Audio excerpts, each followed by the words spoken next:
Igual viéndolo ahorita hace poco, Michael Burry, que ahora tiene su Substack y su Twitter, estaba hablando de cómo los hyperscalers estaban depreciando sus GPUs, los chips, a un mayor plazo que en lugar de corto plazo de como lo deberían de hacer. Entonces dijo, bueno, aquí ya están haciendo unas Eh, movidas interesantes. No diga que sea un fraude, pero Hay mucho eso, ¿no? El gap, non-gap, que bueno, son esas cosas como más técnicas, pero un ejemplo era también Netflix, siempre les comparto a los estudiantes, ¿no?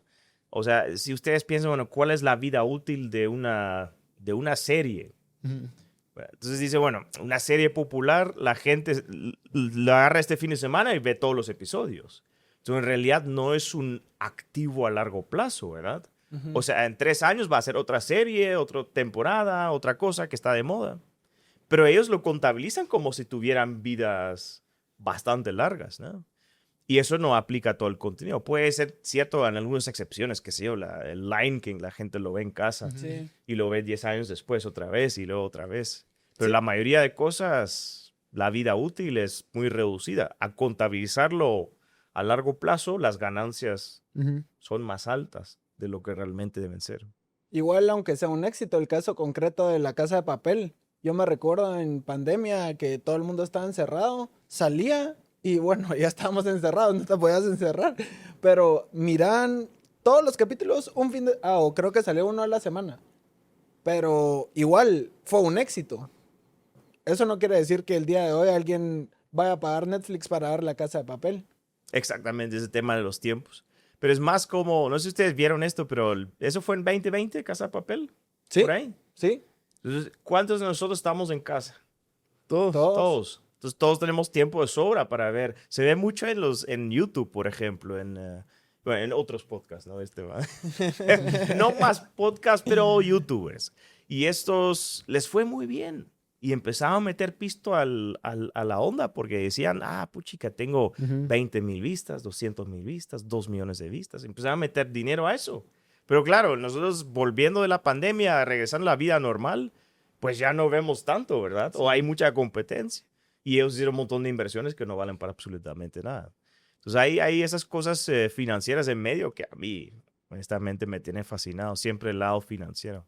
El lado financiero de Netflix, muy interesante. Entonces, Y sí. viendo los ciclos económicos, ¿qué fases tienen los ciclos? Y ya para que, ¿en qué ciclo estamos nosotros ahorita? ¿En qué ¿Cuál consideras? fase estamos? Mira, al final son 4 etapas, se supone. Es una etapa de auge inicial, digo yo, auge avanzado, y luego yo pongo una quinta Ajá. etapa que es precrisis, que ya vemos señales de que se avecina una crisis.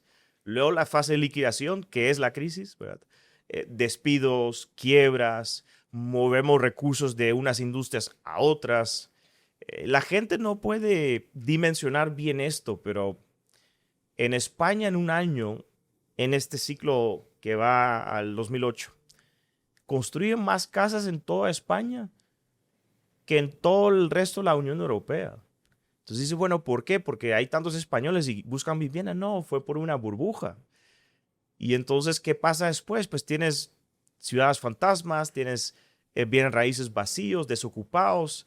Y ahora, ¿qué tiene que pasar? Pues tienes un montón de gente que trabaja en construcción, donde ya no hay, va a haber trabajo una vez que está la fase de liquidación. Entonces tienes despidos, tienes liquidación de proyectos de desarrollo inmobiliario, tienes bancos que tienen carteras de crédito, que tienen crédito a ese sector que también tiene que desapalancar. Bueno, en fin, tienes todo un proceso de limpieza.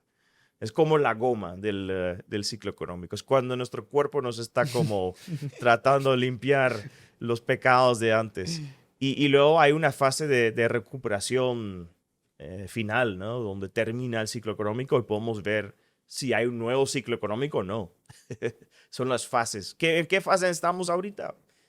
Mira, según los indicadores, al final estamos en precrisis. Pero, de nuevo, tampoco significa que va a haber crisis la otra semana, ¿va? Ajá. Ajá. Hay un gran inversor que no sé por qué no hablamos más de él, y él es austríaco. Escribió un buen libro donde combina inversión con la economía austríaca. Este señor es Mark Spitznagel. Era el compañero de Nassim Taleb. Si pueden leer un libro de inversión, lean al Nassim Taleb. De Black Swan. de Black Swan. Aunque tiene mejores libros como Anti-Fragile. Mira, para contrastar un poco los personajes muy chistosos, muy amigos ellos dos, ¿no? Nassim Taleb es todo un poco enojado, ¿verdad? Muy directo, un poco peleonero, ¿verdad?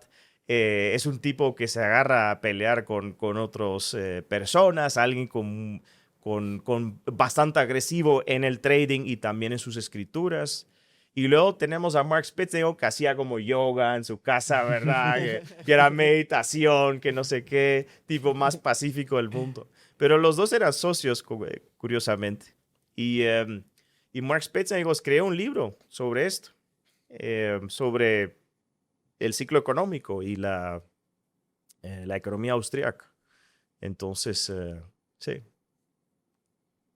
No sé cuál es tu pregunta. Sí, de que en qué parte del ciclo estamos, que si estamos en precrisis, igual... Entonces, a eso iba. Él calculó el número de días, por ejemplo, históricamente. Decía, bueno, ahorita él tiene un indicador que no es el mismo que yo uso.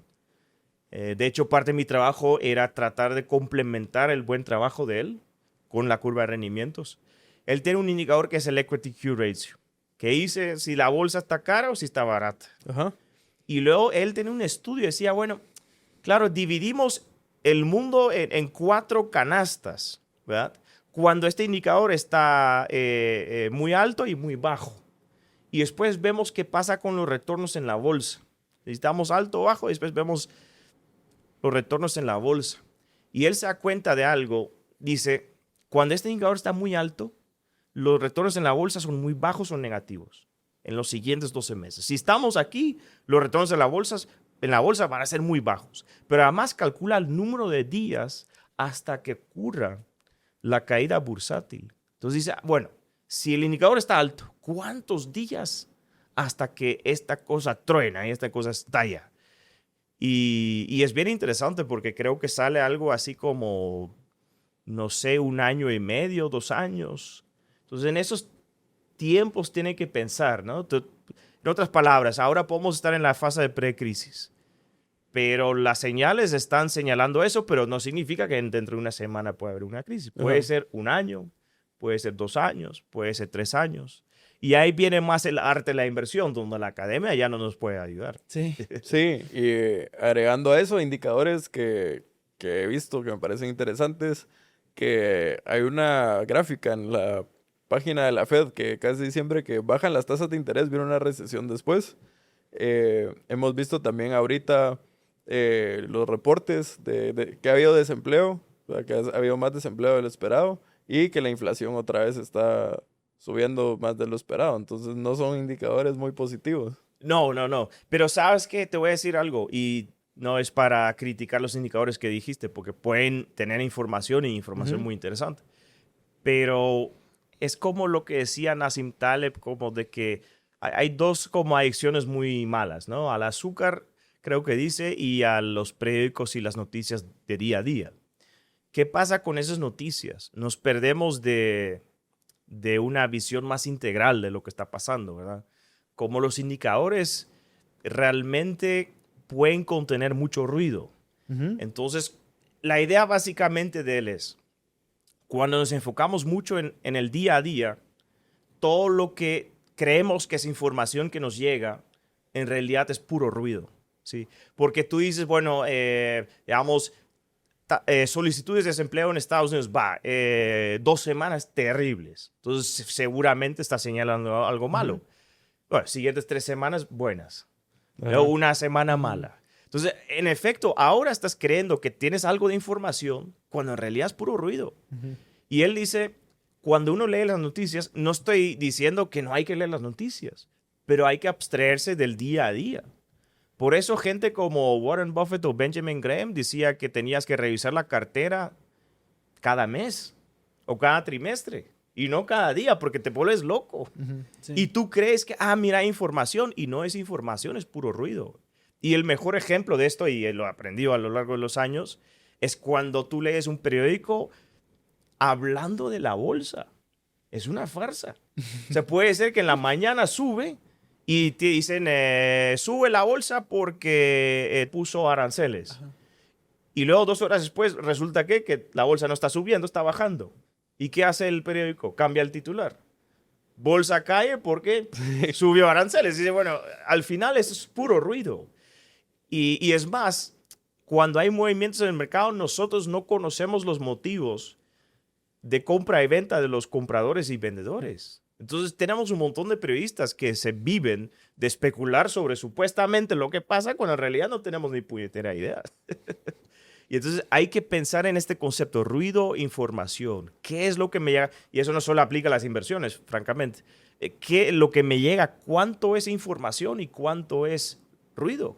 Y cuando vamos al día a día, esos indicadores, hay mucho ruido. El 90% va a ser ruido, el 10% va a ser información. Y no sabemos, nadie sabe, es imposible, pero nadie sabe realmente entender qué es ruido y qué es información. ¿Y algún tip que has tenido ya con tu experiencia para identificar? Bueno, mira, otro consejo que creo que es muy buen consejo. En general, para la vida. Si tienes más de una muy buena razón o 2 muy buenas razones para hacer algo, probablemente no son buenas razones. Si tú dices, mira, yo voy a comprar esta acción, ¿por qué? Porque tengo 10 razones, ¿verdad? El CEO es un crack, el mercado, la industria está creciendo, los márgenes están aumentando, están expandiendo a Centroamérica. Entonces puedes hacer 10 razones, pero lo más probable es que estás justificando tu decisión internamente. Tu mente cree que a tener más motivos y más razones va a ser una mejor decisión. Entonces, ¿cuál es el consejo? Solo invierte o solo toma decisiones, incluyendo las financieras, cuando tienes una muy buena razón. No necesitas 10. Si tienes 10, lo más probable es que no son buenas. Entonces, eso es un buen consejo en general.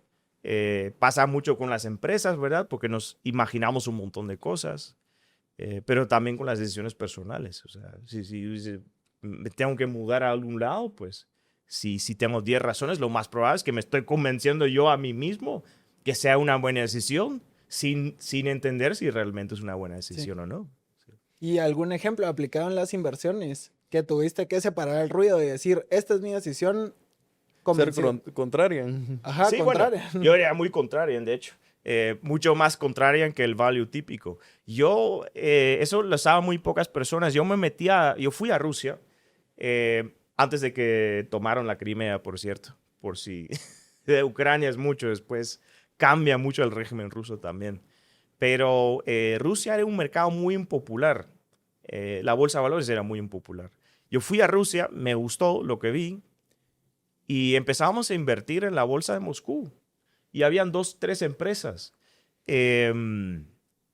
Por ejemplo, Aeroflot. Aeroflot era una empresa de aerolínea. Que es chistoso porque cuando en la época de la Unión Soviética no llegaban nunca a tiempo, ¿verdad? Los pilotos llegaban borrachos. Era terrible, pero servicio posible. Pero se privatizó. Y era una aerolínea muy moderna, muy buena. Más puntual de toda Europa, además. Y uno podía comprar una acción por 2 veces ganancias. Entonces, realmente el análisis, que es otro consejo, claro, la pregunta que yo hago no es cuánto puede subir esta inversión o cuánto puede subir esta acción. Yo me hago la pregunta, ¿qué pasaría si todo va mal? ¿Sí? No literalmente todo, porque estamos hablando de apocalipsis, pero si la mayoría de las cosas van mal, ¿verdad? ¿Qué es el peor escenario? Y en ese caso Aeroflot era súper interesante porque decías, bueno, ¿por qué está cayendo la acción? Que es otro buen consejo. Tú no tienes que asumir que el resto no sabe y que el resto es tonto. Porque tú estás comprando y vendiendo en un mercado con más gente. Y asumir que el resto es tonto es francamente ridículo. Que por eso tienes que preguntarte, si algo parece muy bueno, si algo parece muy barato, ¿por qué está barato? Ajá. Y tienes que entender el argumento de la contraparte. ¿Cuál fue el argumento en Aeroflot? Que iba a quebrar, ¿sí? Que había una posibilidad real con el daño en la moneda rublo, ¿verdad? Porque tenían deudas en dólares, los ingresos eran rublos, que podía tronar la empresa. Entonces, ¿qué investigamos nosotros? Pues, primero, ¿qué tan probable es que quiebren? Que decimos que no era tan probable. Y segundo, ¿qué pasaría, aunque imagínense que estemos equivocados, qué pasaría si se quiebra? Y resultaba que tenía cash, tenía activos. Si se hubiera liquidado toda la aerolínea en un año, hubiéramos recuperado lo invertido. Entonces, realmente, las inversiones, tú dices, ¿cuál es mi peor escenario? ¿Puedo perder 10%? Ah, bueno. ¿Cuál es mi mejor escenario? ¿Puede subir 400%? Bueno, genial. Esa es una buena inversión. Pero siempre tratas de tener un upside ilimitado o muy alto y un downside muy reducido. Y eso también, de nuevo, es en toda la vida. Cuando tomamos decisiones hay que pensar en esos conceptos. Entonces ahí claramente lo apliqué y al final nos fue bien en este trade. Después salimos de Rusia, obviamente, pero habían muchas empresas muy baratas donde decíamos, bueno, apliquemos este principio y salió bien, ¿verdad? ¿Y cuál es tu filosofía de inversión? Ciclo económico. De hecho, lo platicamos antes, ¿no? Sí. Pero yo siempre tenía un poco el problema con value. Y no me refiero a los titanes del pasado, no me refiero a Benjamin Graham. Me refiero a los que están invirtiendo value hoy y dicen saber del ciclo económico austríaco. ¿Qué pasa con muchos de ellos? Pues son value y value es agnóstico al mercado. Warren Buffett siempre ha dicho, a mí no me importa lo que pasa en la economía, yo veo la empresa y si está bien ahí, pues está bien. Y yo no voy a tratar de pensar en indicadores económicos y tal. Ni timear, ni nada. Ni el timing, ni absolutamente nada. Entonces, ¿qué hace este agente de value? Pues lo mismo. Es más, Warren Buffett era bastante más austríaco que muchos de esos inversores en value, porque ¿cómo puede ser que tú supuestamente sabes el ciclo económico?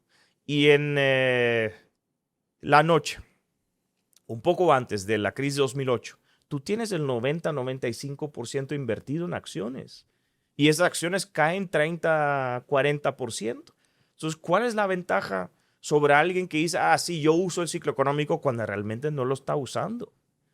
¿Y cómo puede ser que alguien que dice que lo entiende está perdiendo el 40%? Mire, ¿por qué digo que Warren Buffett es más austríaco? Porque Warren Buffett y otros, como Seth Klarman, uno de mis ejemplos, Seth Klarman en los años 90 tenía así 30-40% en cash. ¿Sí? Él recibía llamadas de sus inversores y decía, perdón, gestor, porque tienes mi dinero en cash. ¿Para qué te estoy pagando tu comisión? Para que te doy dinero a ti, para que luego lo guardas en una cuenta bancaria. Y dice, no, es que no entiendes. Es un mal momento para invertir.